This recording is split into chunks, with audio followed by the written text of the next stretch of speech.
With all the new people in the audience, do we have a minister present? Somebody like to do an invocation? Mr. Frazier, like to do an invocation for us?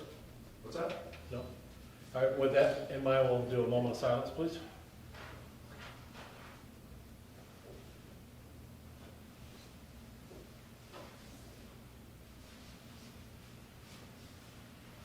Thank you. If you would stand, pledge allegiance with us.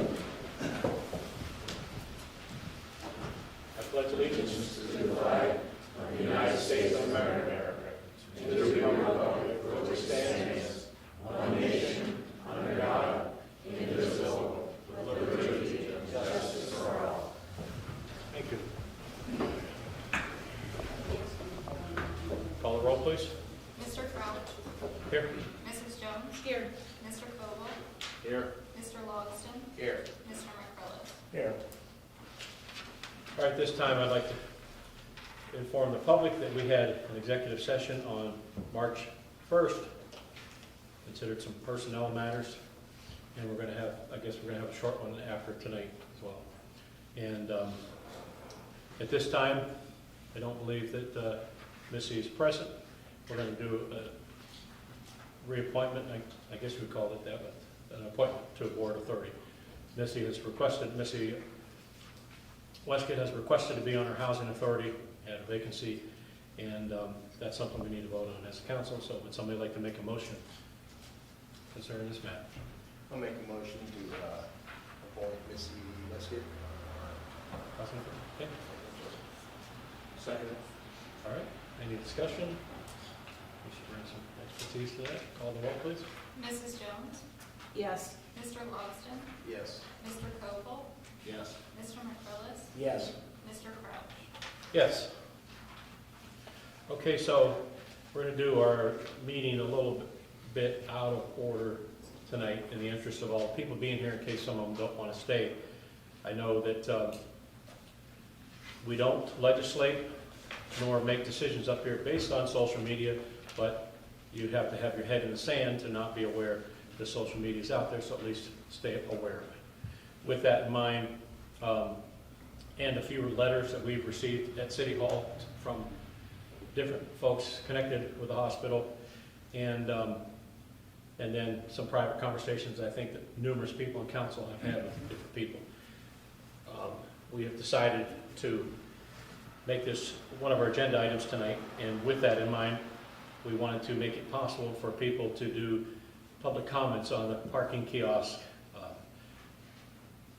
issue at this time. But before people do, I'd just like to give council, if anybody on council, I'm going to say something. I think Neil might have something to say if anybody else on council wants to speak on this, and then we'll open it up for public comment. I'd like to speak if I could, please. Oh, you want to start? Yeah. Okay. So, we actively were passionate about some things in our city. Those are, one, bringing back our rec director position, or he's rec director. And two, that's to shore up our fragile EMS system. And it isn't just within the city, it isn't just countywide, this is something that is a problem statewide. These programs cost money. We're trying to find ways to generate the revenues for this program, for these programs. And one of the ways we came up with is parking. It isn't just that Oak Street lot, it's also the city lot. This isn't selectively targeted. But now if we come around and we look, what the city has been faced with the same inflation that we've all been faced with since 2019, where the cost of, let's say, placing a ballot at City Works, that same ballot is doubled for your checkbook, it's also doubled for the city's checkbook as well. We're struggling to try to find and make ends meet. As a body, we're restructuring the leadership of the city, the administration of the city, combining jobs like you've seen we recently do, all to be more fiscally responsible for the community.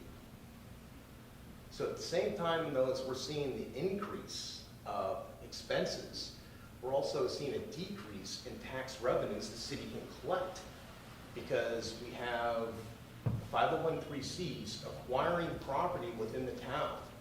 And as soon as they acquire, acquire these properties, they immediately remove them from our tax books. This is a list of 9 properties this year alone that the Meadville Medical Center has removed off the city's tax books. This is 9 properties that we, the taxpayers, are going to have to make up for because they removed these from the tax books. These are the fights that we're having to come up with to find the funds for these programs with a decreasing in tax brackets or taxable income in the property of the city. We don't want to raise income taxes. This is not, any other solution that we can come up with, this is one of those fine means to help pay for that. The city had approached the hospital to get involved in a pilot program or any type of contribution. We tried to enter into negotiations. You know approximately when that was? That was at least going back to 20 that I'm aware of. September, October 21. And 2 years ago. And we've been trying to negotiate, trying to come up with a way to help, and they're not going to help at all. I spoke to one of the physicians at the hospital just the other day, and he was still under the impression that the hospital was still participating in the pilot program. They are not. At the same time, they told the city of Titusville, we will not contribute to the city in any way, shape, or form. They are still contributing $75,000 a year to the city of Meadville. They are still purchasing the city of Meadville a new cruiser. So isn't there a far leap for me as a person to see they're taking money away from the city of Titusville and putting it over in the city of Meadville? And this is what's going on when we see this list of tax-exempt properties growing every year. So we're stuck with this. We need to generate income, but we're losing our tax base to do it as, what do we do? And this is one of the solutions that we came up with in a public meeting, in the budget meetings that are open to the public, to generate income using some of that ARPA money instead of a one-time pay to fix something, but to increase the revenue income for the city for the future. So we can fund those programs like we talked about for our EMS system, for our youth rec director position. So that's where we're coming from. We're not deaf to the concerns of what's going on, but we're trying to face the reality of we have limited resources and we need to stretch those and we need to generate more income. So that's pretty much what I have to say on this. Okay. I was going to just piggyback off of what Sam said, and since Bill and Sarah and myself have said on 3 budgets, 20, 21, 22. And since we first came on board in the fall of 2020, we were all operating under the COVID restrictions and everything, and we had gotten some extra money that year from COVID from the state, and we started talking about ways that we could generate more revenue for the city. And at that time, parking meters were discussed, not parking meters, but parking kiosks were discussed to do a study, that we should at least do a study on. And so I think it was in 2021, we began a study on, had some various, put a committee together, we went around to 2 or 3 different towns and talked to them about kiosks and the financial side of it, and the payback of it, and the fact that with some of the information out there that's been on social media, the particular way that these are going to be set up, we'll have a handheld scanner that they can just scan license plates, and it will give them how long they've been there, et cetera. So it's not a lot of man hours or person hours as you would have seen it in the past. But when Neil and I had the opportunity to go up to talk to the hospital, one of our thoughts were if we could get that to be one of our revenue generators, then maybe we would start in the start downtown in the city parking lot. So our 2 biggest city lots, if you want to call that's technically a city street with off-street parking on Oak Street there, are that area parking in town and our city parking lot. And so I would just like to tell the public, this is not a negative, this is just a fact. We've had 22 public budget work sessions since early September of 2020. And of those, because people are busy and et cetera, no one ever shows up. We had one person that used to run a Facebook page here in town that would show up, and Garrett from the newspaper would show up once in a while, but no one from the public ever showed up when we were having the first discussions on this to give us input, and we took our time. It took us 2 years to come up with what we thought was a good solution. And then we have ARPA funds this year that are able to be used for revenue generating items, which this is. So this is purchasing these kiosks, et cetera, is not costing the city taxpayers anything.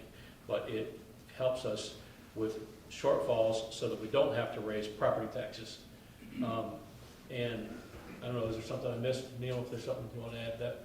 No, I think you and Sam shared it well. Anyone else have anything? I mean, Sarah, you've been around long. I do.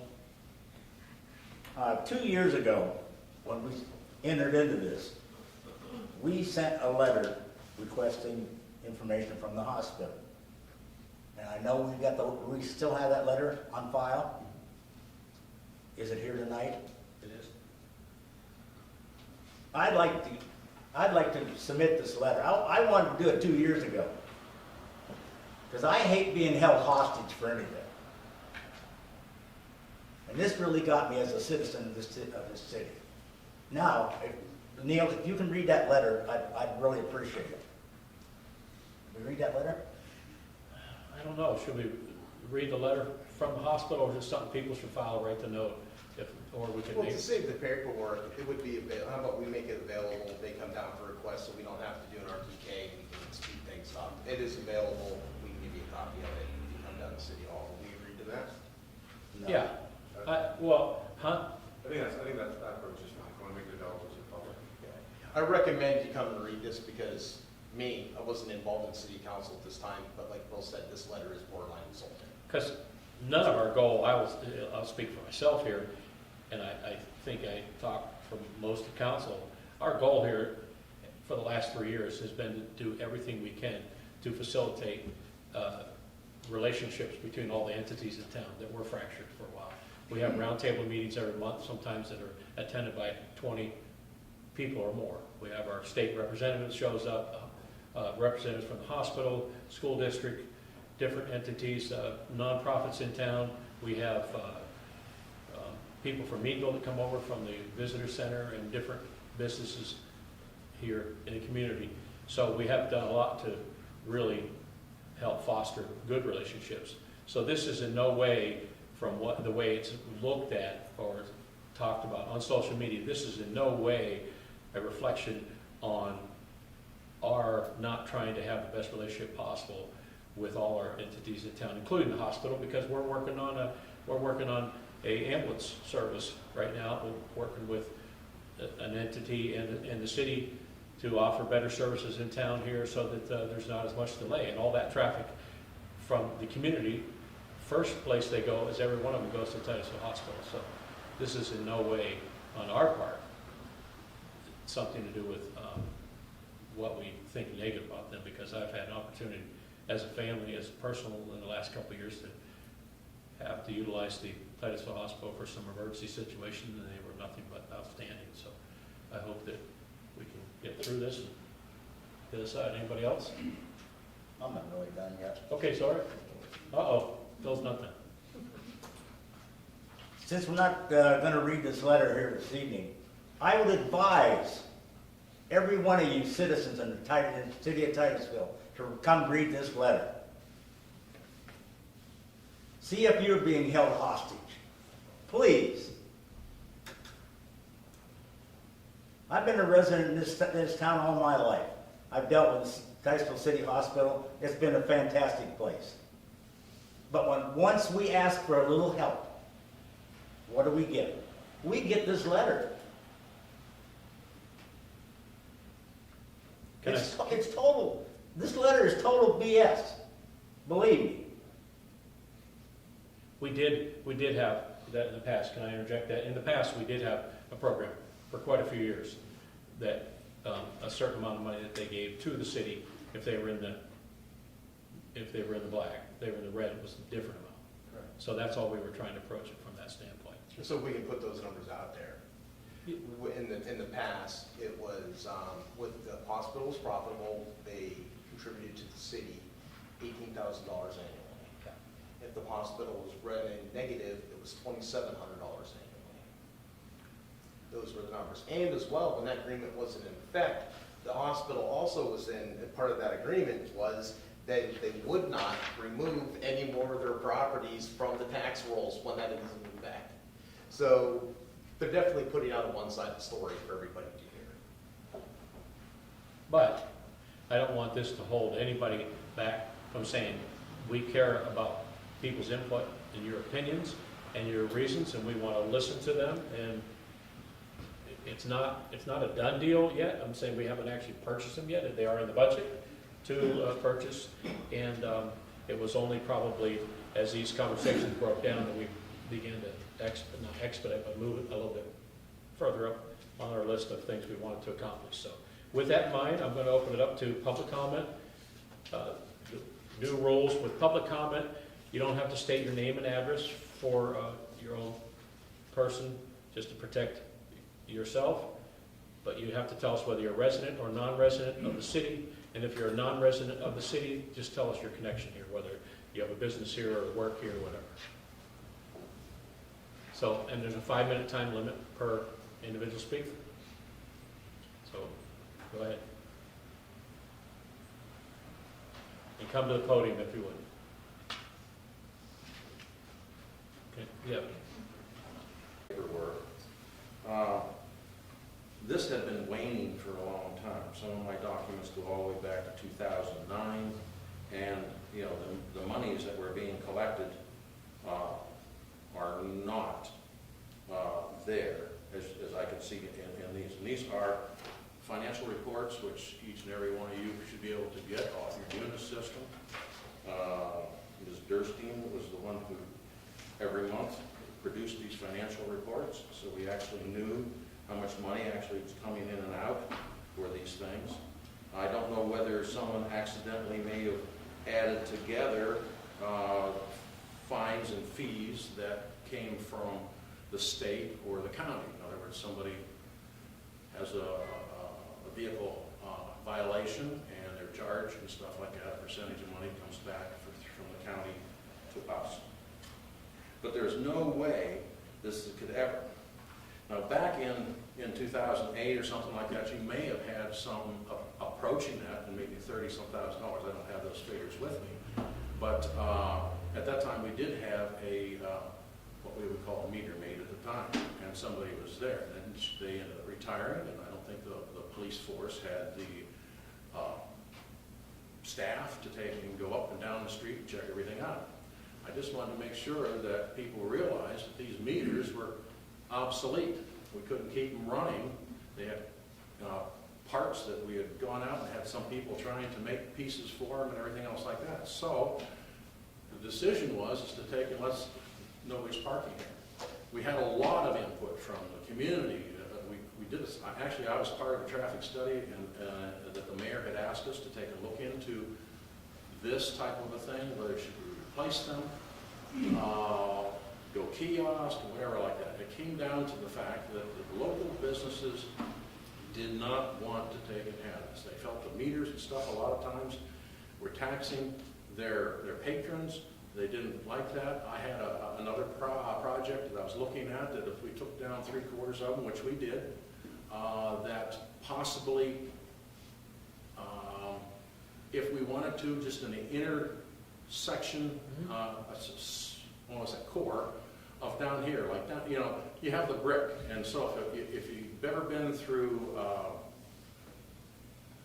Gettysburg, Littleton, PA, and stuff like that, I wanted to try and make that a little Victorian. If we wanted a meter, and I probably could have had the opportunity, but it was not my decision to make or to push that. But anyways, there was somebody that may have given us core value on the ones that we took down to allow us to put electronic heads into the meters and also Victorian sleep, which would have been kind of nice. But again, how effective would that have been?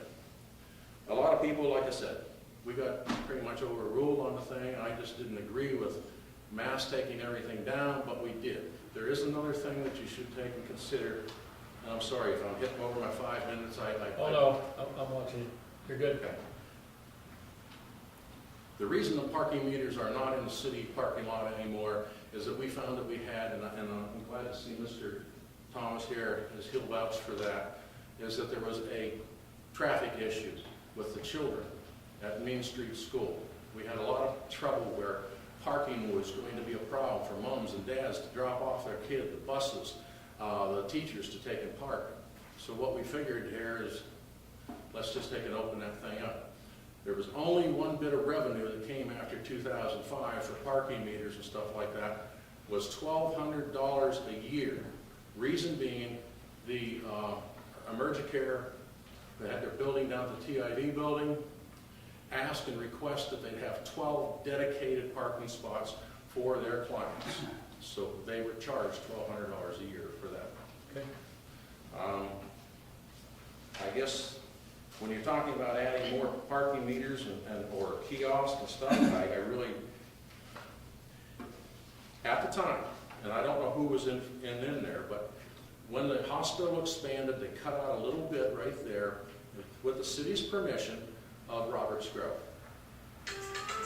They were given, at that time, the city manager came up. Yep. And the city manager went to the hospital and said, hey, can you guys go on a pilot program? They said, well, we just didn't have anything. Probably some of the stuff that you're hearing, okay? However, they did take in, I believe, help with some of the park for the kids, whether it was through some money for the jungle gym or whatever the case may be. But you're opening up a door here. Are you going to charge Burgess parking? Thank you. My only thing to say to you, I don't have all the answers for your stuff, but I appreciate what you had to say and your time on council. I think at the time that the parking meters were still here, they were pretty antiquated. Like you said, you had to find parts for them. And at that time, if I remember correctly, it was around 10 cents an hour or 25 cents for 3 hours, which would not be today's rates. I think it's going to be around 50 cents an hour. But also, whenever you take parking meter, eventually, in a lot of communities, when you take parking meters out in front of businesses, then people, employees, and owners of the businesses end up parking there, and so people don't have a place to park. So thank you. Leaving meters in also caused people not to wish to park at the parking meter, but go into somebody such as the Dollar General now into their own parking lot. Okay, thank you. Thank you very much.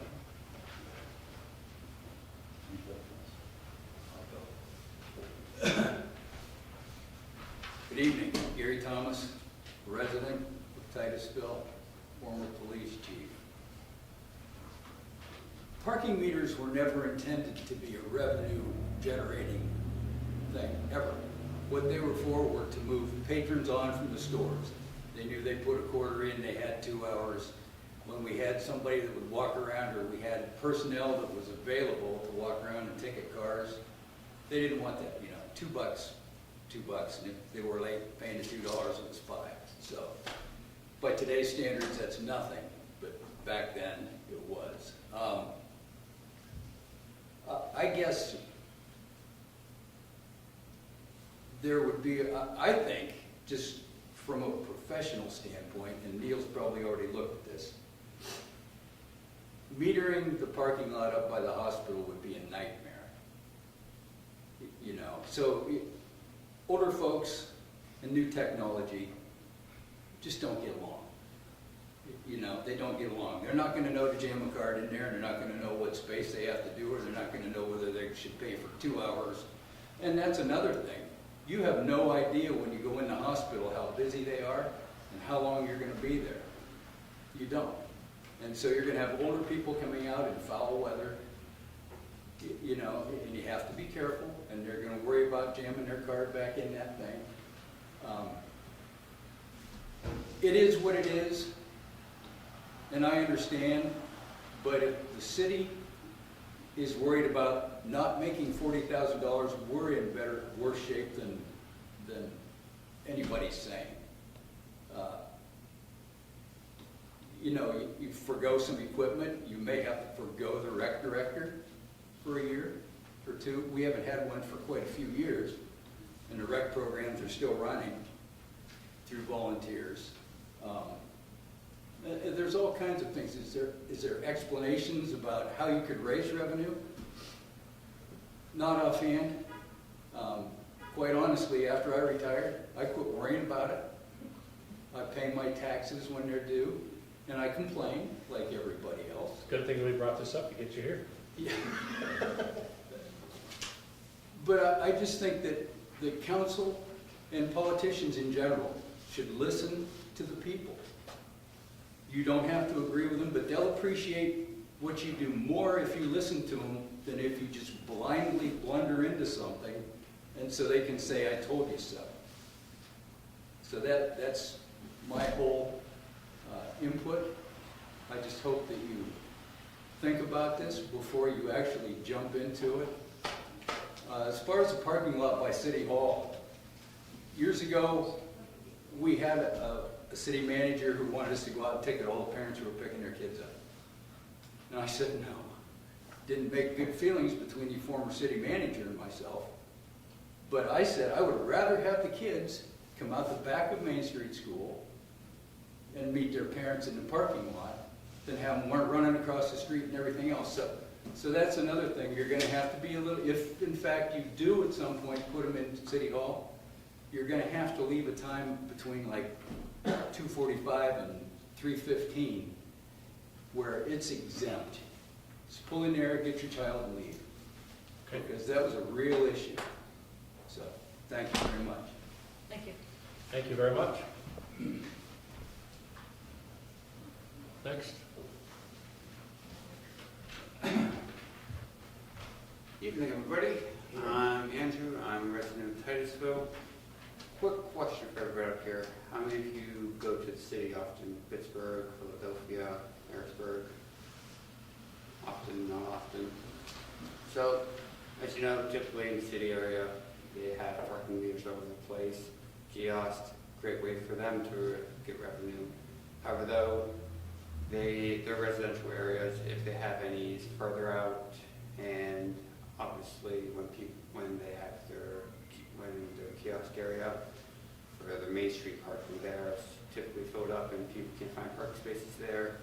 They end up having people parking further out there in the residential areas and they have to walk into the city that way. That's typically how I have to do it in Pittsburgh whenever I want to visit down there, going 4th Avenue and stuff like that. Here in Titusville, though, you're suggesting putting kiosks somewhere near the hospital and down the city, in the city hall lot. Well, people can skirt that just by parking in the residential area and they're still able to walk throughout Titusville, so that's not too much of a big deal for some people. However, though, then you're really going to be targeting the elderly people who are just going to have to be paying for parking to, for example, just to use downtown areas or to really be looking to use the hospital itself.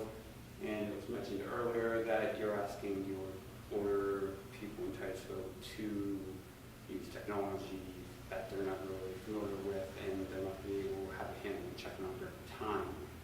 Another question that I do have is, what is the going rate for this? Like, how much are they being charged to hold that spot? Do we have a number on this by any chance? Yes, that was talked about at a. Right now, it's like 50 about cents. 50 cents an hour. So, also, you mentioned that this was discussed at budget meetings. When are these budget meetings? What time? Okay, so they are held at different times, usually anywhere from 5 to 7 o'clock, and they are in September and October and November, Okay. and they're all advertised. Of course, we had the Herald last year, but they're all advertised on our Facebook page, so we talk about them at each council meeting when the upcoming ones will be, and every single one of them is open to the public. Okay. So, now, there was one additional thing with the whole skirting the parking that I was just curious about, because just a few weeks ago there was a zoning board meeting about moving businesses into a residential area. Who and what? There was a business moving into a residential area. It was for a funeral home. So whenever people now start wanting to like moving their park, now want to start like trying to get away from parking, either like for example near the hospital and stuff like that, or the park, it's just going to change the park construction on people want to park in different places. It's just going to change how things end up working. So I'm just curious on more or less how that's going to just Okay, implicate that. But thank you. Thank you.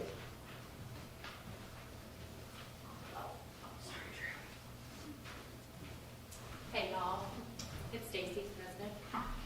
So I'm really torn on this issue because I understand both sides of it. And like myself, having lived somewhere else, like my husband and I have lived in Pittsburgh for 10 years before we came here. So just as the trash came along, you know, we've had those rules forever. Alternate parking, we've had those rules forever. We've always had to pay for parking in our doctor's offices. But what was unique a lot of the times that I liked is, for instance, there's a large UPMC conglomerate in Shadyside. So when you go to Shadyside, you go into their parking area, you get a ticket, you take that ticket into the doctor's office, they validate it for you, you come back out. If it's under a certain amount of time, the charge is on the doctor's office. Otherwise, you might have to pay the 50 cents or $1. So that's something that could be brought up on their end, that of the hospital side, if they're concerned about their patients, they could work out something like that. But also, I live very near the hospital, and I drive by it at least twice a day, if not more. And they have several parking lots. They have lots. They have the one behind, they have the one directly in front. It's not the lower lot, plus they have the side ones on First Street. So there are lots of parking for patients, for staff, for everything. And it's also a small hospital. I can't imagine, I think at one point they had 25 beds. I don't know if they have that many still or not. But it's a really small hospital for our area. So I don't see a huge influx, which I know there's a lot of physician offices there now. But again, these things can be worked around. And, I mean, we all shot ourselves in the foot when we built a hospital on a hill. I mean, there's not so much you can do about architecture. It's just the way that it is, and it's difficult. But it's just things that can be worked out, and I am all for the hospital supporting the community and the community supporting the hospital. It needs to be a mutual connection, certainly. But that's something that, if it hasn't been brought up, maybe it can, that, you know, there's some kind of payment that way that they can make to make their patients happy or their staff happy, and also keep our side happy. And I can't wait for City Hall to get new parking lines. Can we work on that first before the kiosk? That's all I have to say. Actually, that is the plan. spot? This, Oh, absolutely. which spots? No, I'm saying, the city park. Oh, the city lot, Yes, yes. that we're repaving and redoing the lines. That would be, yeah. Let's work on that for the kiosk, and then it'd be great. That would be the point. Okay. All right, that's Thank all you. then. So just to interact, I know, so what the conceptual plan is, but the lot up on Oak Street is in good shape. So the kiosks could go there. But at the same time, we need to pave the city lot.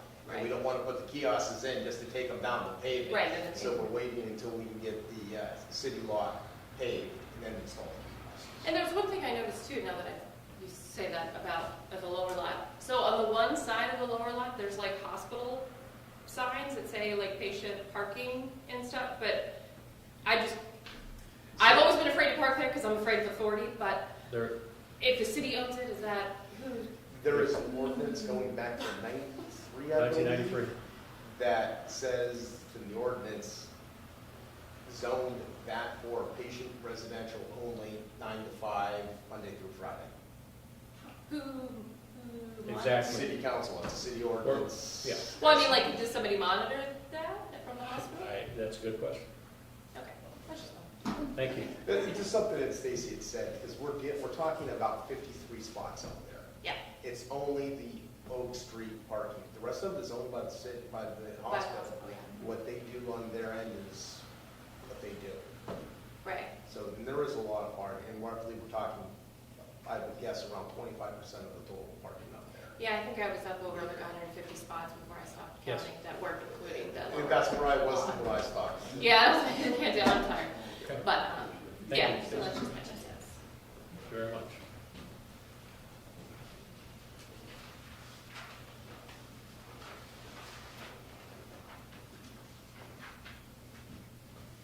I just got a quick question, Pat Cartney, Warren Reeds here in Titusville. Does the city have any property that they own that can actually be sold, put back on the tax roll? That's a good question, and the answer that I can give you is that's something we've been discussing for 3 years. A lot of the properties that have had homes, et cetera, taken down with CDBG money has to be, what's the technical term, has to be released Monitoring program that have several years Yeah. before they can be sold. before they can be released, otherwise they have to be sold at a price that will recoup all the money we put into it. And so, yes, we do sell some time to time, and that is something that is discussion quite a bit at council. But you don't know how many properties you have at this time that could be sold. No, There's a few. well, if we pull the number out of our hat, 20? That could be sold. Yeah, but not if you're thinking to generate that type of revenue. Well, like, money's money, penny's a penny. Right. I agree. So, I just wanted to know if there was any properties that can be sold to generate Okay. money, because kiosks in front of the hospital, you know, when someone has a loved one in the hospital and you're parking, you gotta pay that, especially up in Erie. Anyone's been up to Erie? You know, my dad was sick, and I spent a lot of money on things, but here in Titusville, you're gonna have probably people parking on Monroe Street, down Elm Street, just to get out away from that, so Okay. I would probably look into seeing how bad the parking is before you even think about it. Thank So, you. that's all. Thanks. Thank you very much. Good input.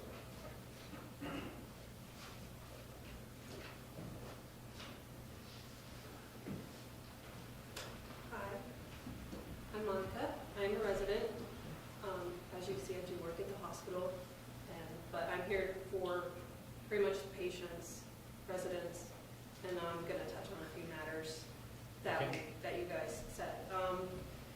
For the patients aspect of it, a lot of the patients are older, 65, 75.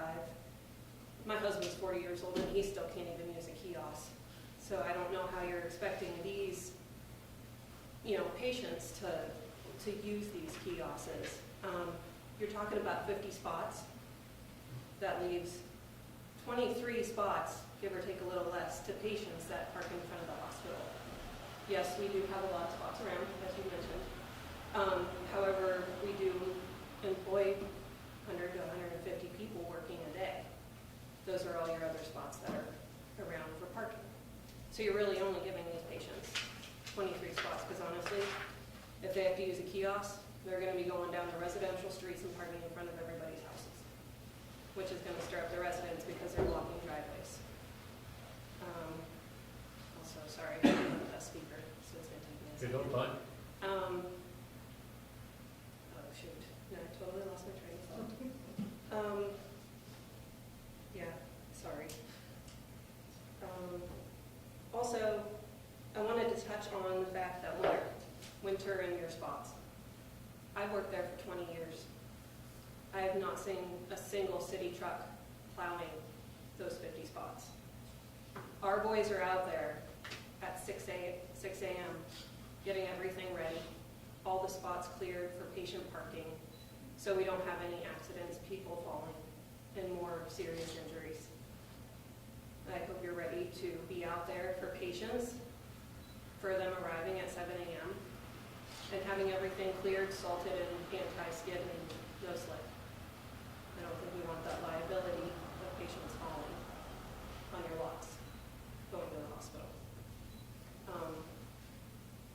Also, the meters. You're in surgery sometimes in the hospital for sometimes 3 to 6 hours, depending on when you're going to be there. I would much rather worry about what's going on with my family, what's going on with everything else, than having to worry about getting out to the meter to feed it every 3 hours or however long you need. I also want to touch on I guess I'm done from the hospital. I guess I want to touch on the city lot here. Parents letting their kids out, honestly, that was a godsend when my son was in the Main Street School. Having that parking lot and knowing that my kids were safe coming out the back in the order that they do it, the orderly way they do it, that'll completely change for parents picking up their kids. Kids running, people also mentioned kids running across the street, running out to get to cars, parents parking down every street they can just to go get their kids. It's going to create mass chaos. during some hours during the day. I really think you need to account what's going to happen on your other side streets, what's going to happen with residents in the town.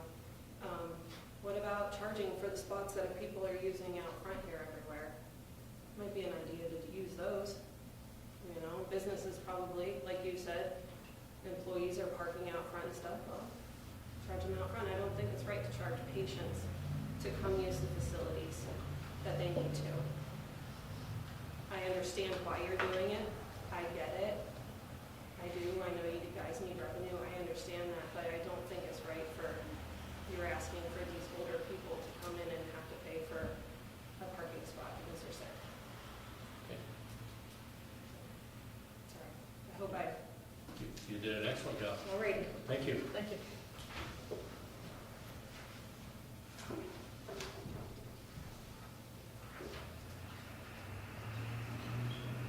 Anyone else? Don't want to leave anybody out.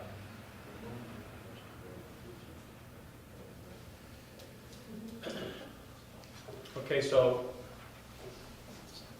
just to touch briefly, because we are going to talk about it later under new business, just to touch briefly, first of all, I would like to thank everybody that came tonight, especially for this issue. And I would like to, if when I'm done talking, there's somebody that felt a little bit timid to get up here, I would like you to know that you're in among friends and among city residents that have stepped forward and are sitting on this side of the table. But everyone that's up here on city council, I can speak for, working with them as long as I have, they want what's best for the city overall. I would like to say, try to make it humorous, but at the same time, in thanking everybody for coming tonight, this would be really nice to see half this many people at our budget work sessions, because I said this a lot. I think one of the folks in the audience that's running for council said something similar to on this. Local politics, as everybody that's concerned about this item right here, local politics often affect your life much more than national politics. But local politics a lot of times is where all of us have busy lives and just figure it, everything will work out, and we don't get involved. So we very much appreciate the input. We will discuss this in the meeting later on, but feel free to come to our budget work sessions, and when these things come up with these, give us these better ideas that you think might work better, because there's 5 of us sitting there coming up with ideas along with our manager and our finance supervisor, and we welcome more people bring better ideas. So is there anyone else who'd like to say anything else before we move on? I'll say one thing. Okay. This reverts back to this letter I talked about earlier. We as a council asked, tell me if I'm wrong, $35,000 from the hospital, We didn't give an exact amount. somewhere close to that. As far as what we asked the Yeah. hospital, I don't even think we gave them a figure. No. We didn't even give them a percentage. Well, anyhow, we asked, that's all they had to do. In lieu of taxes, is throw out a number. I don't want to key off. I'm in the same boat you guys are in. But we got all these properties off the tax roll. If the city of Meadville can get what? How much they get? 75,000? $75,000. We're just as good as Meadville, aren't we? I damn sure hope so. Thanks, Bill. And if people are staying until the end of the meeting, we certainly welcome if people can come up with better ideas, or we'll take them. At this time, we'll move on to, everybody received an electronic copy of our previous meeting minutes on 2/20. Would someone like to make a motion to accept these as presented? I'll make a motion we accept as presented. I'll second. Call the roll, please. Mr. McCrillis? Yes. Mrs. Jones? Yes. Mr. Logston? Yes. Mr. Koval? Yes. Mr. Crouch? Yes. At this time, we'll begin with our operational reports. We'll start with our manager's report.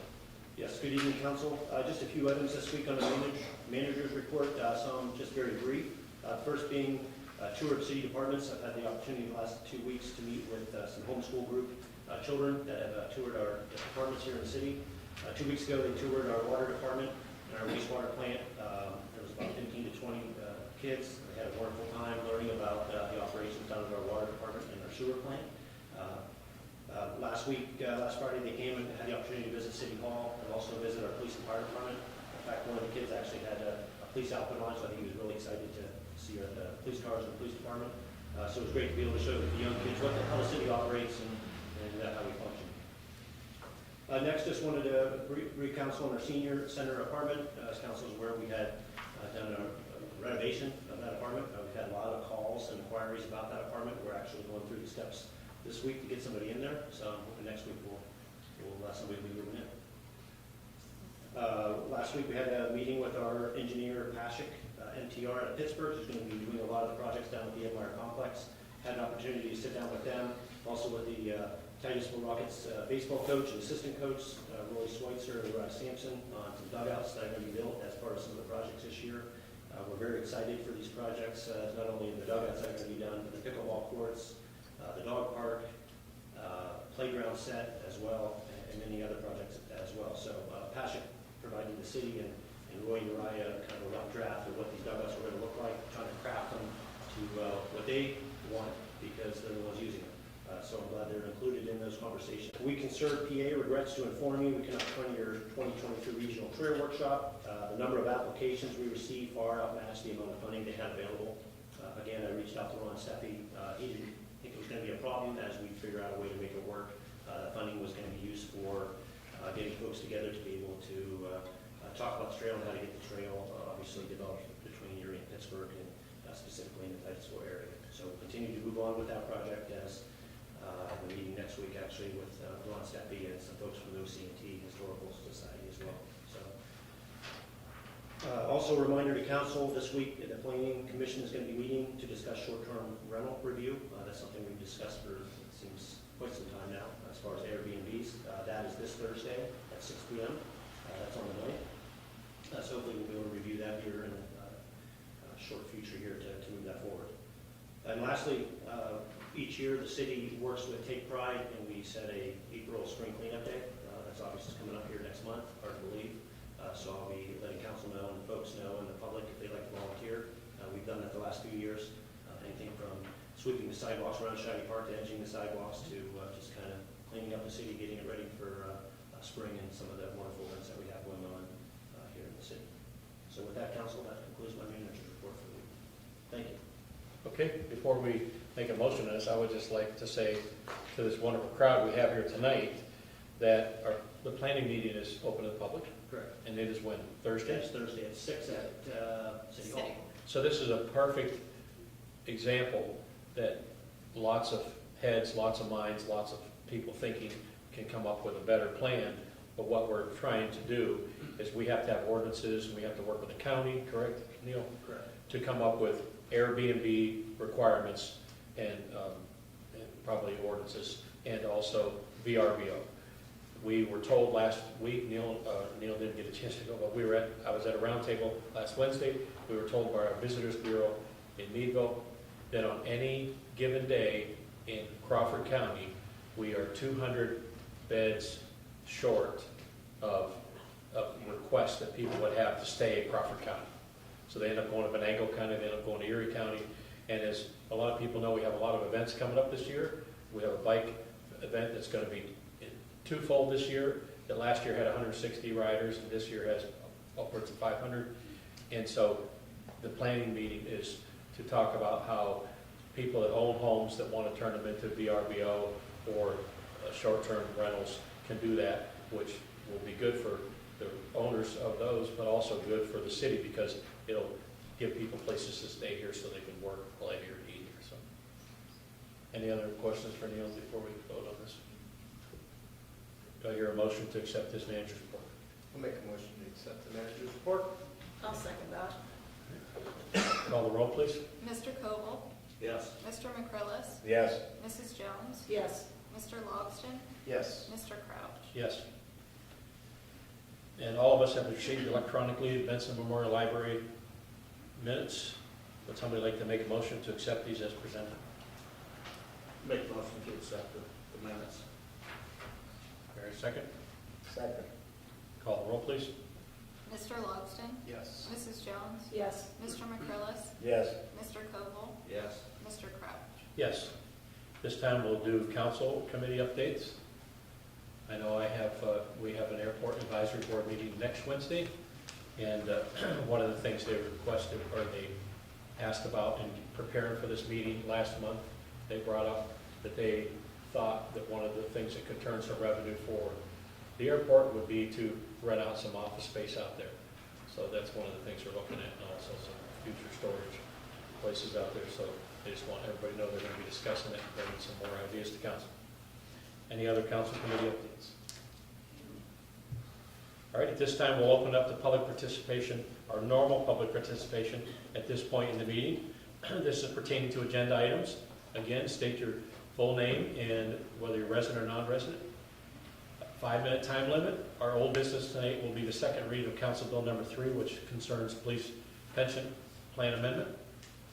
New business, we have somebody here to speak about CATA bike share program, but also has to do with something else too, some stuff to Oil City. We will be having a discussion among council on the parking kiosk and broadband expansion, the Starlink program, and how it affects Ed Meyer Complex.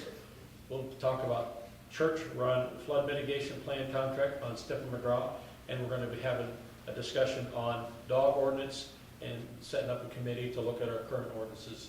And so we definitely welcome input if somebody has anything on this before we start. All right, we'll start with our second reading of Council Bill number 3. Yes, Council, this is an ordinance of the City of Titusville, Crawford County, Pennsylvania, amending the City of Titusville Police Pension Plan and Plan Document as amended and restated as of August 20th, 2013 and July 14th, 2014, to amend the definition of eligible class of employees to permit a public safety commissioner who also serves as the police chief and who also hired on or after February 1st, 2023 to participate in the police pension plan, providing for ratification, severability, a repealer, and for an effective date. Again, this is the second reading, Council. Okay. Do I hear a motion to accept this? I'll make a motion that we approve Council Bill number 3. Thank you. Second reading. Okay. Second? All right. Call the roll, please. Mrs. Jones? Yes. Mr. Logston? Yes. Mr. Koval? Yes.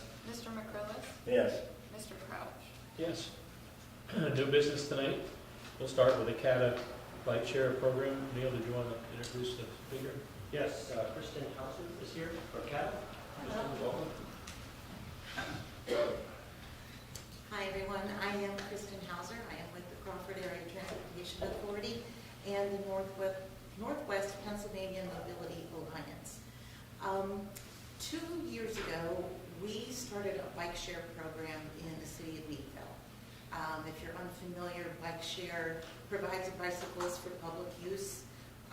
Our system works through an app that locks and unlocks the bikes.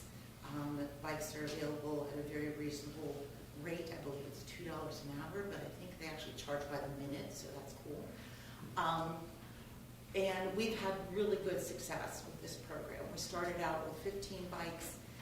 Last year we added more. This summer we're going to have 40 bikes in the city of Meadville. Our highest use is the Ernst Trail, which is just outside the city of Meadville. But we have sites at the Y, at the Market House, at the park, at the hospital, at the CATA offices. So we're hitting the downtown. We last year we had about 700 trips were recorded on these bikes throughout the summer period. We started in April, or as soon as the weather will allow. Actually, my boss is shooting for next week to start getting the bikes out. And we put them out through the end of November, or until we have to bring them in from the weather. Okay.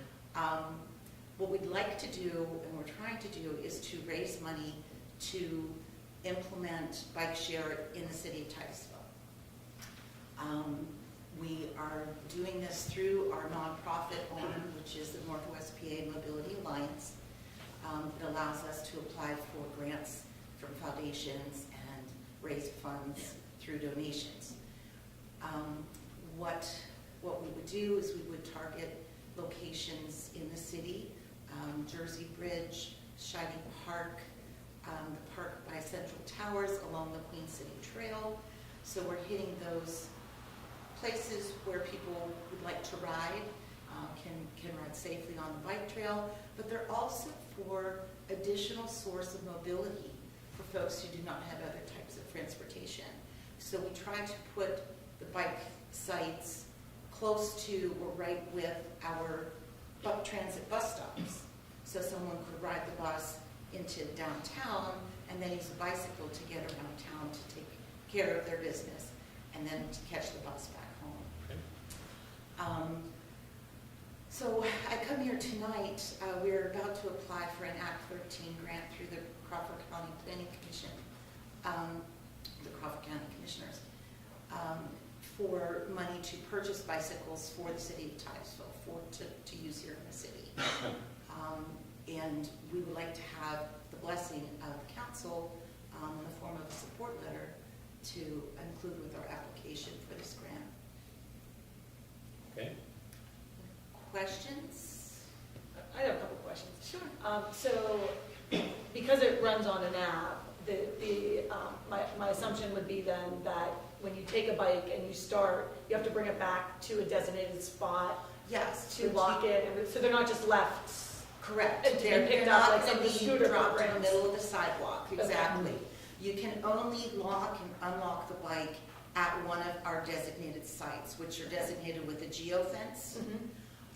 But you don't have to go back to the same one you Right. started at. That's good. So if you wanted to pick up a bike at Shivey Park and drive it and ride it to Jersey Bridge, you can leave it there. Okay. So how many sites are you thinking about to start in Titusville? Right now, we're thinking, I have about 8 really good sites on my Okay. list. We would probably start with maybe 4, Okay. and probably, depending on the funding that we're able to raise, probably start with 10 bicycles. Okay. But as we move forward and the program takes off and we're able to raise more funds, we would add additional bikes. Right. Those are things are. Now, one question is liability. Who's responsible for liability insurance on these? CATA takes care of the liability. And at how much was that cost? It's $2 an hour. At $2 an hour, for someone who knows the break-even point is $5 an hour. Exactly. How is that, how can we compete against private sector with a government-funded program competing against the private sector where private sector can't compete because they don't have access to the same grants? Is there another bike rental system in Titusville? Yes, Okay. I happen to know it. Okay. I mean, past that, because, and I'll tell you what the market share on that is. You know, it's very slim. Right. And so how is that fair that a government agency can come in and directly compete against the private sector? And I'll tell you, there is no way you can cover the liability insurance at $2 an hour, let alone recoup the cost of the bikes. That's why we're using grant funds and raising public donations. That the private sector does not have access to. What? Say it again. But, and that is why we're also doing it at a lower cost, because we don't have to. You're missing the point. We competed against, a government agency is coming to town to directly compete against private individuals.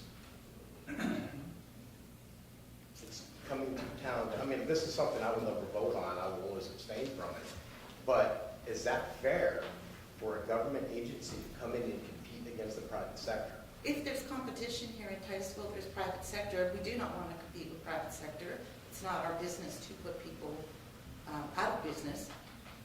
It was our understanding that there wasn't a bike program here in Titusville, and we would like to offer that Sure. for the benefit of the citizens of the city. Is there going to be one this year? We can find a location open. I guess I would say to that as well, that if it runs on an app and it's self-serve, it's open, it's not just a 9 to 5 or whatever. And I know that that's a challenge for private enterprise as well, but it gives a bigger option for people who spur the moment, or, you know, get off a cattle bus, or, and it's a different type of structure than renting a bike for the trails from an office and returning them versus, you know, being able to pick them up at a site, go to where you're going, put them back at the site, have the app to do it, be able to do it on off hours. You know, you don't have to overhead with that business expense. And regarding the hours, we do lock the app down. We're A longer day than. Exactly, than, and you don't have to have staff there, so Right. it's less expensive to operate. Right. We do have staff that go around once or twice a week. They check the tires, check for anything that needs repaired. They relocate the bicycles if they all happen to wind up, you know, at the hospital, and we need to scatter them back through town. We will do that. So yeah, CATA maintains the system. The fee that is charged per hour is basically used to help do maintenance on the bicycles if needed moving forward. The bicycles themselves are a 3-speed belt-driven bicycle. It's not an electric bike. It's not an e-bike. I get that question a lot, and people really want those, but no, they're not. But it is a self-shifting bicycle. So people who are familiar or comfortable with trying to shift as they're riding, it will shift automatically for them. Okay, Questions, concerns? Thank you. Chad, anything? No. So from us, tonight, you need a letter, you need a letter by when? Within the next few weeks, if you're able to, if you would like to approve this and approve a letter for us, we would greatly appreciate that. I have spoken with the Redevelopment Authority and Titusville Renaissance. The Redevelopment Authority has actually offered space on their property near the middle school for a potential bike site as well. CATA provides the bicycles, we provide the bike racks. If we need to pour a concrete pad to make everything safe so we're not having to move things to mow around them, we can do that. We work with all the property owners and make sure that they're willing and welcoming to have our bikes on the properties. So. No, sounds like a good thing. I mean, I want all businesses to succeed, but this sounds like a good thing. And so what are council's thoughts on giving them a letter? I'm in favor of a letter of support. Bill? I'd like our 2 weeks to think about it. Would that be too long if we did? If we did it at our next meeting? That's fine. I need time to think about it. Okay, so let's put this on our agenda 2 weeks. If you have any further questions, Neil knows how to get a hold of me. I'm more than happy to answer anything you have. I didn't ask, are you okay with that? I can't have an opinion on it because Okay. I'm going to be directly financially impacted by the decision. Okay, All right. thank you. Thank you very much for your time. At this time, we had a spot on our new business tonight for discussion on parking kiosks among council. I would just start out this discussion by saying that I appreciate everyone, even the ones that felt nervous getting up and speaking. I appreciate what people had to say because as much as we do everything we can to make the best decisions for the city, again, I say this as reality, when you have a public budget work session where the only person besides us that shows up maybe is a newspaper, then you're only really getting, to the best of our ability, the 5 heads up here thinking about what's the best thing to do, talking to the city manager, talking to our department heads, talking to our financial supervisor, on what's the best thing for the city. So if there's any takeaways that can come tonight, we need input. We, as our police chief said, we do want that feedback, and we do put stuff out to the city. In fact, after these came up, that it would have come up at council meetings, but it kind of probably got slipped by a lot of people. So I'll open it up to council. Where direction would you like to go with this? I guess I'll go first. As a council member, all I'm looking for is the Titusville Hospital to stand up a little bit. I know, I can see it in your faces. But, We're lucky to have that hospital. pardon me? We're lucky to have that hospital. Okay, that's, I'm not saying that. this How many is, communities this size have a hospital? we'll do that. Let's do, Bill, we'll do that in the public input part. But yeah, go ahead. You say what you want to say. All we asked was the Titusville Hospital to take over, like, in lieu of taxes, something in lieu of taxes, with 9 properties off the tax roll. This year, Pardon? this year alone.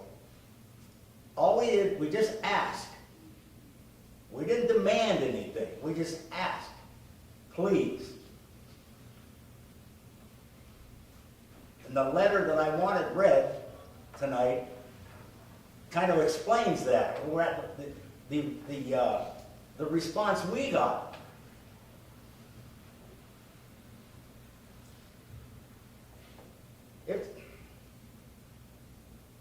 I use the hospital just about as much as anybody else. And I have all my life. My kids were born here in the whole 9 yards. And we are a rural hospital.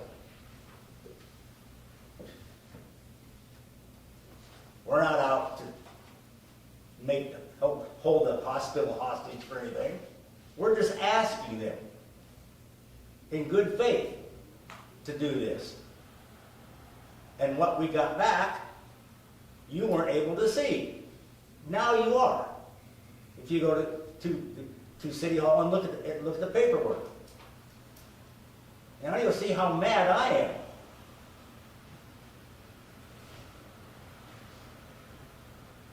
Titusville Hospital is a great spot, great place. But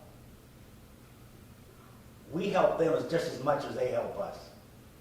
All we're asking is just a little hand up every year. If Meadville can get $75,000 a year out of their hospital over there, donated to Meadville, what's the matter with ours?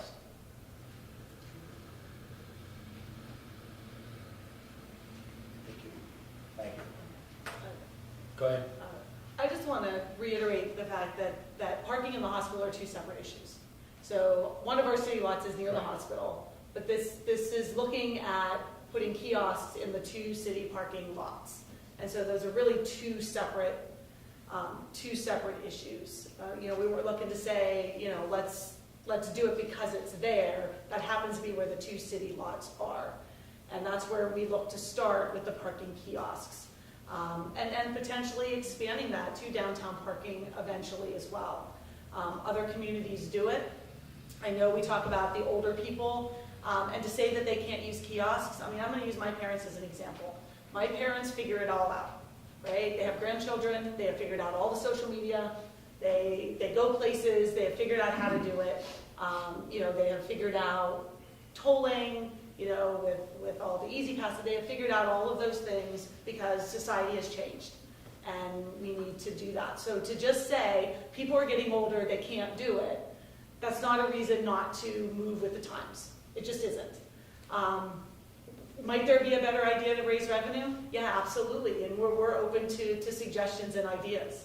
We all have a lot to say when we don't like things. I'm included in that.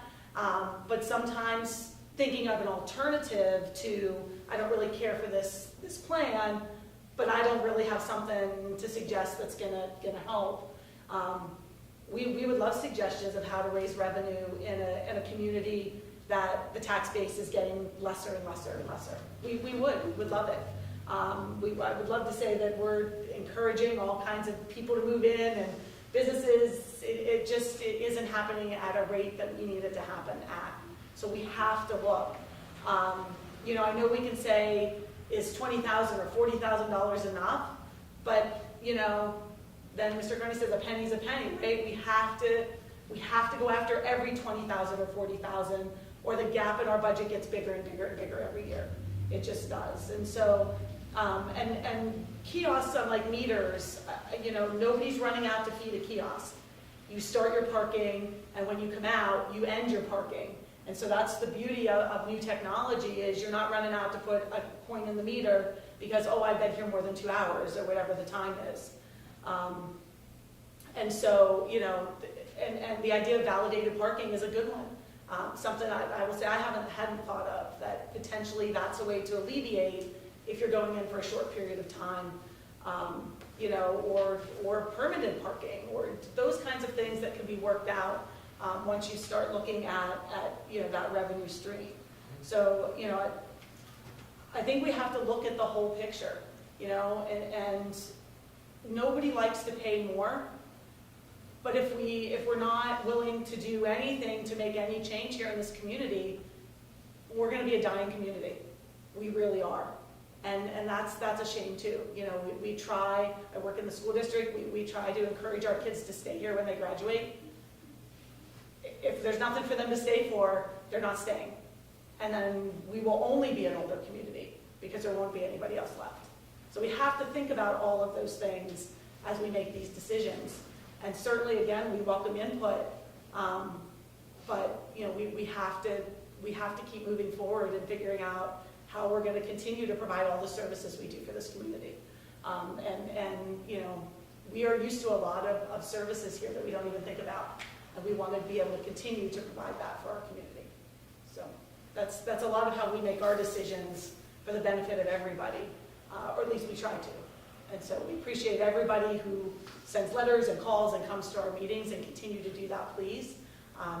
But with some suggestions as well would be just as helpful. Yes. I'm done. Well, I would like to piggyback on what Sarah said, since we've set on 3 budgets together. When you brought up, and I agree with you, about if this is the only thing that's going to keep our budget from making or break, then it looks like one thing. I mean, a couple of years ago, we were trying to trim things on the budget, and I was very adamant, passionate, I should say, that I wanted to spend $4,200 to get some microphones, so that when we do this live, we all have microphones. And we decided that was, as a council as a whole, that was one of the things we needed to cut. Was that a make or break? Was the city going to shut down over that? No. But to piggyback off of what Sarah said, since 2020, we've been exploring lots of different things to make new revenue streams. In fact, the advisor that we had come in to talk about what we want to do when we come up with a new, we keep saying rec director, but that may not be what the title is, that will coordinate everything with all the different sporting activities and probably run the concession stand, et cetera.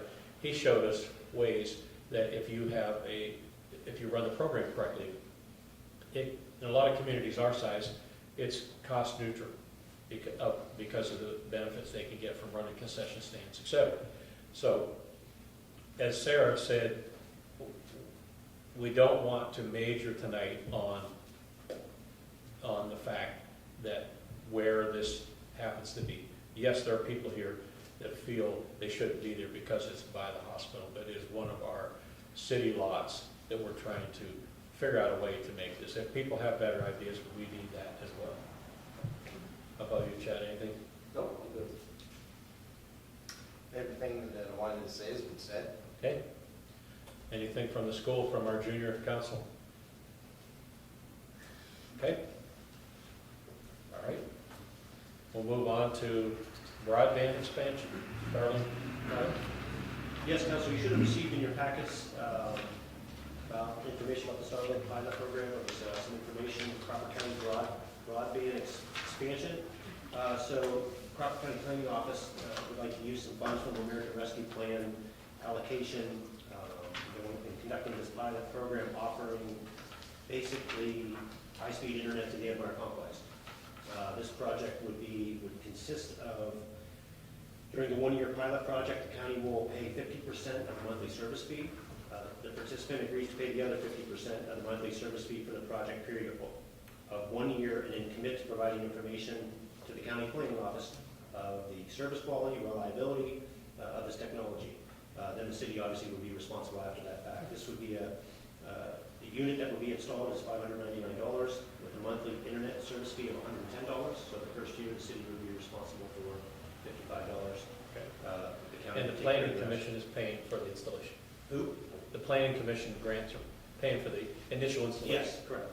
Yep. I have reached out to the school district. Obviously, the Ed Meyer complex is heavily utilized by the school district as well. They're aware of this potential opportunity. I think regardless if the school district wants to participate, I think we do move forward with that. It's always been, the Ed Meyer complex is a busy place, maybe not necessarily in the wintertime, but year-round, when the weather's nice with soccer and baseball and softball. And I know a lot of times stream, matter of fact, just down there streaming games. This may make it a little easier, not only for Luke, but for parents as well, if they like to stream things. So asking for council for a vote to move forward to participate in this, whether the school district does or not. I believe $110 a month is well worth providing Wi-Fi to the Ed Meyer complex. As I said earlier, we have a lot of exciting projects with pickleball courts and everything else happening down there. It's going to be a busy place. So in the first year, it's half of that, correct? Yes. First year would be, we'd be paying $55. And no fee. cost. Right. And- And if we felt like after a year it wasn't really doing what we wanted, we're not committed to continue, correct? That's correct. We have to supply the county with some information if Right. maybe the service wasn't very reliable. Certainly we can get at it. And again, I've been in conversations with the school district to try to work out if they would like to participate in this project as well. I had a chance to be in the meeting when the planning commission was over at City Hall, talking about this. And for folks in the audience that have kids and different things involved, that Ed Meyer complex, everybody has probably seen how poor the internet is most of the time down there. Right now, in the advent of 2023, moving beyond the pandemic, we still have a lot of people that work from home. So sometimes one parent comes to a game, the other one goes to McDonald's parking lot so they can keep working, or show the game to the rest of the family. So I think this is going to be a good thing for the community. So just looking for council's vote to enter into a memorandum of understanding Okay. agreement with the county for this. Do I hear a motion? I'll make a motion that we enter into an MOU with the county for the Starlink Okay. pilot. I'll second. Any discussion before we vote? Me personally, I'm not comfortable with voting yes on this because this is just too much of an open-ended thing for us. Say it again, please. I mean, I can't really necessarily see benefit or of this, necessity of this. The better internet access at Ed Meyer. Yeah, better internet access. For the number of young people that use it, Yeah. that are on their phones all the time. Yeah. I'm not being antiquated. I How did know. we survive Okay, without it? go ahead. I'd like to add also, we have movies at the Movies complex in as the well. They stream movies down there as well. The council recalls we had actually built a nice area for the screen down there for the Council of the Arts. I'm not sure if they have issues with streaming movies, but again, this would be help if they did. Maybe we give them another opportunity to stream better movies. Another aspect that we talked about with the planning commission that hasn't been brought up, maybe this will help Sam. We're working with the school district and some other entities, maybe some of the sporting associations, to put an AED in down at the complex. And one of the concerns is if it's down there, will someone tamper with it? So that brings the next concern that we're talking about, putting in security cameras down at Ed Meyer complex for those type of things, around the concession stands, et cetera. And right now, there is no internet service to be able to do that down there on a consistent basis. So that's one of the other things that would give us down there, and the opportunity to have security. And also, if we decide to discontinue after the first year, we can do that. Because we're not putting out any money for the initial installation. That's correct. So we're looking at trying this for a year for $55 a month. That's correct.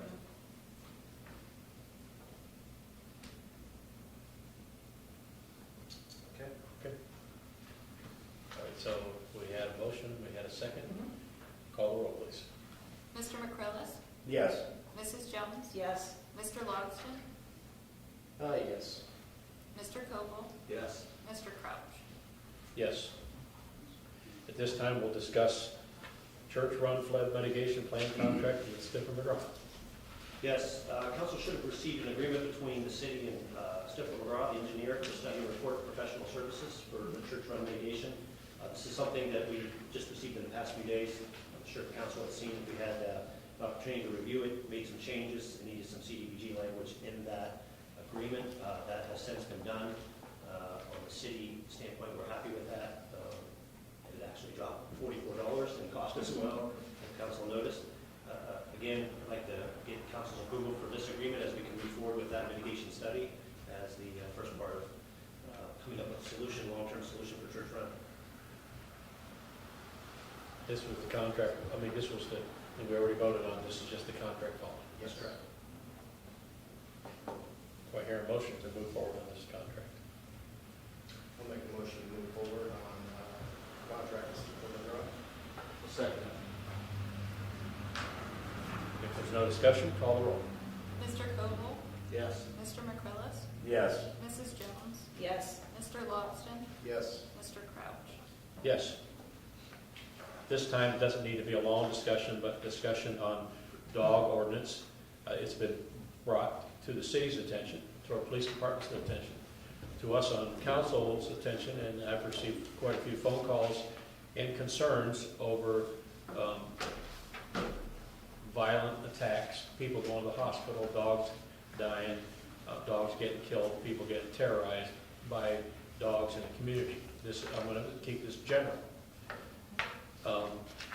We have gone over a lot of different ordinances since I've been on council to see if we can update, make them more usable in 2020 through 2023. We would like, in fact, somebody came to a meeting one time and told us we had outdated dog, used to have a dog pound here for stray dogs and stuff, which we don't anymore, so we had to change the ordinance. So what I'm asking for people in the audience, and we're going to put something out on Facebook, and you're welcome to put it in the newspaper, that we would like to, by the end of March, have some 2 or 3 volunteers from the community, 2 people on council. We'll sit down with Neil and look over our current dog ordinances and see what we can do. We don't want to do anything that intrudes on people's personal liberties of the citizens of the city of Titusville, but we want to make sure that we have proper ordinances to protect the citizens as much as we possibly can. And because somebody came to me and said, why don't you come up with an ordinance like they have in Pittsburgh where 3 strikes and you're out? Well, we don't really need 3 dead people or 3 dead dogs before we need to get rid of a dog, I think. So we need to discuss that as a committee and bring it before council. That's my 2 cents. How's everybody else feel about discussing this? Yeah, I think we need to discuss it, further and more in depth. We've had some problems with dogs around the area the last couple of years, attacking people and attacking, other individuals' dogs, and they've been getting kind of a slap on the wrist, and, these people got medical bills, vet bills, they gotta be accountable for it, speaking from personal experience, so. I know I trained my dog not to attack anybody or anything. It's not that hard, so. Unless it's John, it's John. Second.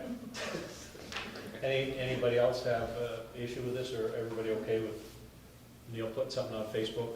And the newspaper wants to put something out, we'll put it out till the end of the month, and then sometime in April, we'll have a meeting, a couple people in council, whoever wishes to participate. Okay. With that, it brings us to another public input.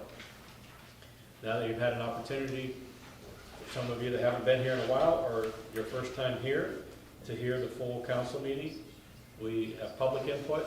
It doesn't have to be on an agenda item. It might be something else that's burning on your mind tonight. You have 5 minutes to come forward, state your name, and whether you're a resident or not. Jim, I know you were talking there, if you had something you wanted to address Bill about the hospital, feel free. This is your time. You're not the only one. So we'll open it up to whoever would like, whatever you'd like to discuss.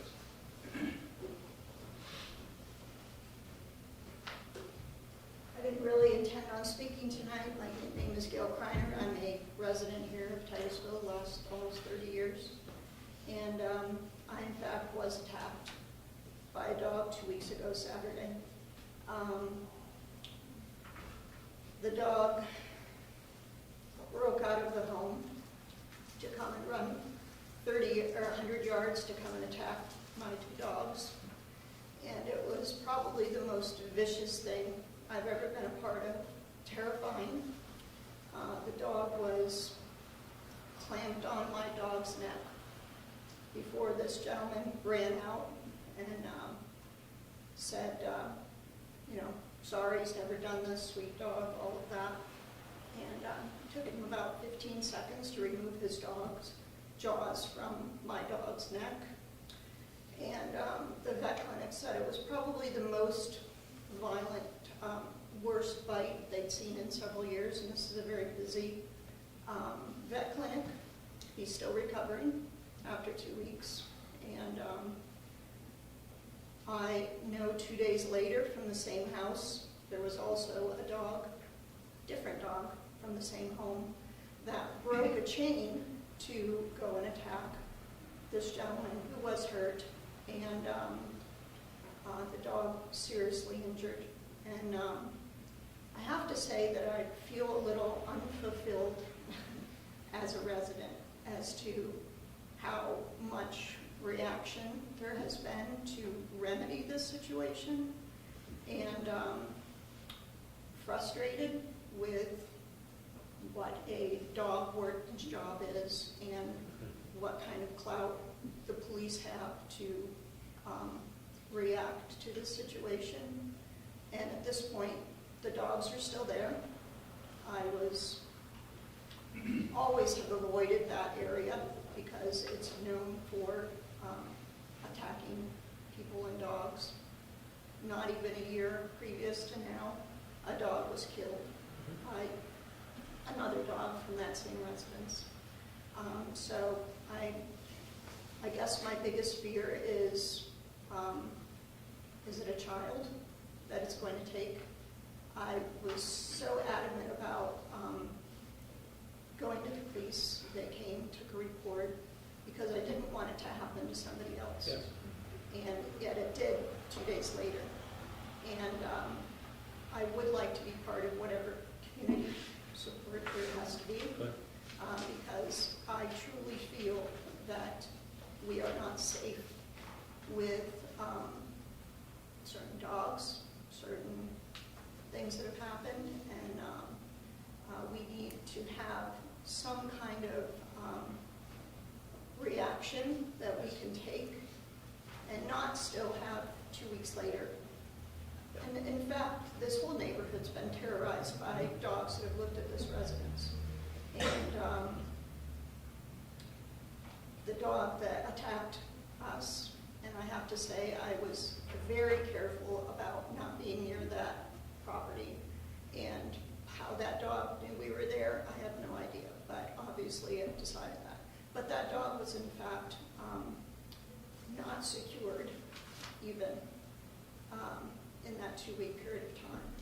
So to say that I'm fearful of a child or another person or another dog being attacked is right there. So I hope we can find another way to have more clout to be able to react to these kind of situations in the future. Thank you. I didn't want to put you on the spot to ask you, but no, saying thank you for I didn't know it was on volunteering. the agenda. But thank you for volunteering to be part of this, so we'll put your name as I one of certainly it. will be. And I'm sorry about what happened. Yeah, it's good.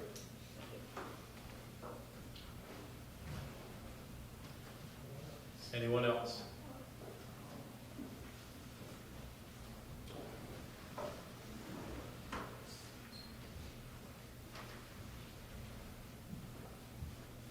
Hi, Pat Fickley, resident. I know the residents that Gail's talking about because I've also had an experience right a couple days before she was attacked. I was walking my 2-year-old granddaughter down that street, and the dogs were at the door snarling and growling and doing their best to get through that door.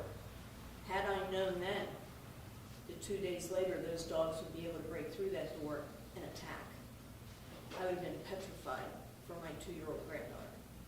And I can tell you right now, if that would ever happen, I will die protecting that child. And I truly believe, had that dog gotten out, one of us, we shouldn't have to rely on that. We need to do something. And it may not be that residence, it may not be my grandchild, it may not be this year, it may be 2 years from now, a different residence, a different dog, it doesn't matter. Something needs to be done. So I would also volunteer to help out with this. Okay, Thank you. thank you. Well, we may not have to put a notice out at all if we get one more. I'll guess it's $2. Good evening. Dan Fickley, resident, business owner. I have 2 points I'd like to address. First is on the kiosks. Like I said, I'm a business owner. So I like the idea of eventually it gets onto the street, and we have the kiosks for the street parking, because I usually have to park on the street for my business, and I'll have to pay that 8-hour fee. Do I like that idea? Heck no. Do I like the idea that my customers might complain to me about the fact that they have to pay for this? Heck no, I don't like that. Do I like the fact that if I need a police officer to show up, he'll be there? Yeah, I like that. Do I like the fact that the fire department needs to show up? I like that. You can't have one without the other. It's got to be a balancing act. Do I like the idea? No. Do we need it? We need revenue. So I don't like it, but we need it. What are you going to do? You have to break a few eggs to make an omelet. So you got to get money somehow, some way. Another thought that occurred to me, it was about the bicycle situation. And I know, Sam's situation there. My question and concern would be, does Meadville, where they're already got this set up, do they have dedicated bike lanes and things already set aside that will accommodate these additional bike riders and that sort of thing? I'm not talking about trail bikes and trail rides and that sort of thing. During the summer, it's dodgy enough when the kids are out on their bikes riding up and down the sidewalks, and you're trying to avoid them, and they shoot down into the street to get around somebody, and there's a car coming. To add additional traffic incidences and problems like that, I've only seen one bike lane at all here down by Giant Eagle. That's the only place I've ever seen one, and I don't know if that's really for the wheelchair accessible out of the housing up there. But that's what I'm wondering about is, how we're going to accommodate additional bike traffic. That's all I got to say, and thank you all. Okay, and I can't answer you about Meadville. Yeah, I know. I'm just saying it's, Yep. you're going to Good compare apples to apples. Very good question.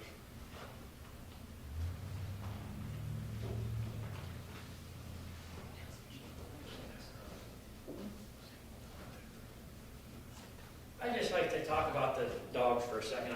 My profession, I've been chased by a lot of dogs.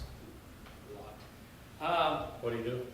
I've been on people's properties. Okay. I've been chased. Okay. I had a pit bull beat me one time and had to kick it in the face or Okay. attack me. I don't like to see dogs put down because of certain things, just because of, I blame a lot of the owners. I think something needs to be done to the owner of the because they're trained, a lot of people train dogs to go after people. You train them for your property. That's what dogs know. You're on my property, I'm coming at you. That's what I've done. Bit by dogs? Yeah, I've been bit by dogs. A lot of my coworkers have been bit by dogs, even when the owner's standing there. Bit by the dog. You know what the owner said? Oh, sorry. But the homeowner is the one that should be paying more responsibility for a dog. If a dog bites someone, I feel more than sorry. Something should be done to the dog, but something should be done to the homeowner also. Because I've had a lot of dogs. I never ever had a dog bite anybody. They've always been friendly. I've trained them that way. My dog bit someone, he's going to know. He did something wrong. He'll be put down. But I want to make sure that the homeowner is also responsible for it. Thank you. That's Which all will I be have. one of the things discussed in the ordinance thing, because even right now, if people go after the homeowner's insurance, Yeah. if all these stories we're hearing are truly coming from the same Homeowner, residents, yeah. I can't believe they still have homeowners insurance. I would like to see something done to the homeowner, just not, okay, my insurance take care of it. No, something's going to happen to you. You're going to get, I don't know, something we have done to a homeowner, fine or something, but. Okay, Thank you. thank you very much.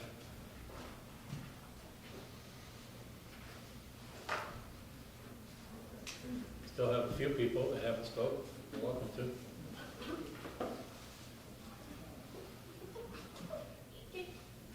Okay. We'll close that and we'll move on to our closing remarks.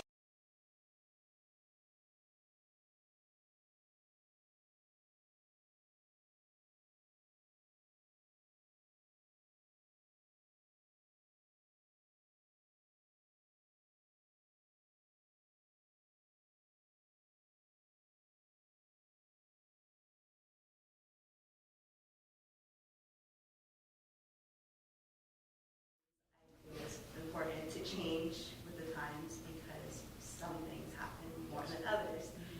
And I have a dog that got attacked by a loose dog in Pleasantville.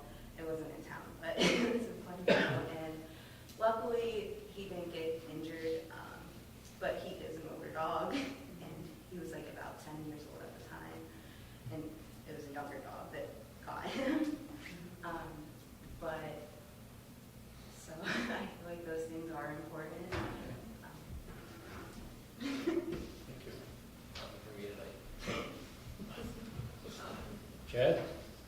I mean, we've heard a lot of comments tonight and stuff, so I just want to end mine with something positive. There's been a few of the high school athletes that qualified for states this week, which was a tremendous achievement for them, whether it was wrestling or swimming. So I know wrestling's this week. I'm not sure when the swimming states is, but I'd like to wish the best of luck to the kids that qualified and, you know, their hard work paid off. Hopefully we can get behind them here in the next couple weeks. So You know any of them personally? I do. Congratulations. Thanks. Sam? As we move forward, you know, we are passionate about the issue, but that doesn't affect, again, our overall commitment and everything to this community. And we hear what you say. We're grateful that everybody came and gave your input. I wish it was earlier. It doesn't have taken up more. So please know that everyone is invited to attend every meeting, and we actually would like to hear your input because it makes our jobs easier. So. Bill? Well, first of all, I'd like to thank everybody for showing up this evening. It's not very often that I get to holler a little bit to you people, but I holler with these people quite a bit, and they know.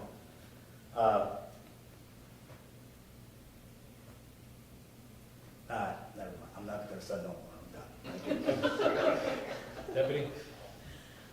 Just a couple last thoughts. So you mentioned in your manager's report that some kids were touring the city facilities. So I would like to commend the folks that work at those facilities, that we had the opportunity to do that early on when we came on council. And it really is interesting to see what people do behind the scenes, right? We just turn our faucets on and, you know, flush our toilets, and it does what it's supposed to do, but it's really interesting to see what the facilities do. And all of our city departments. So I just want to thank all the workers that work there for the hard work that they put in to make it seem effortless when we need them for something. And also to remind folks that, so you talked about states happening for winter sports, but spring sports are starting, so runners are going to be out. All of our sports teams are going to be out practicing, so we want to make sure that we're extra careful, especially around the end of the school day when everybody's trying to get to whatever facility they're practicing in, since most of that is outdoors. So, and that's it from me tonight. Okay. You know, looking over the audience out here and looking at my colleagues up front here, we have something unique tonight. We have people that are trying to become future councilmen. We have former councilmen in the audience, and we have the current council sitting up here. One of the things that I've had the opportunity to do over the last 3 years is sit with a lot of different council people, and uniquely, we don't agree on everything. Sometimes we might change something because of one person bringing up something that they're strong enough about an argument that they think we should think about something different. So I want to make sure that I reiterate to the audience out here that we welcome people to come here, even if you're disagreeing with us, because sometimes it may make us think about something that we didn't think about before. And you said Bill talked about hollering, but Bill has brought up a couple subjects throughout his time here, and we've changed course because of something that he felt very passionate about. So we appreciate that. We appreciate the people that have ideas. We do ask for people to think about solutions, because we need solutions. We're constantly trying to think about, as we did this year, we got rid of one position in the city, we streamlined another one to include other duties to make this be a better city. And for that, I'm very thankful for everybody that's here. Thanks, Neil, for what you do. And the council up here. So would somebody like to make a motion to adjourn? I'll make a motion to adjourn.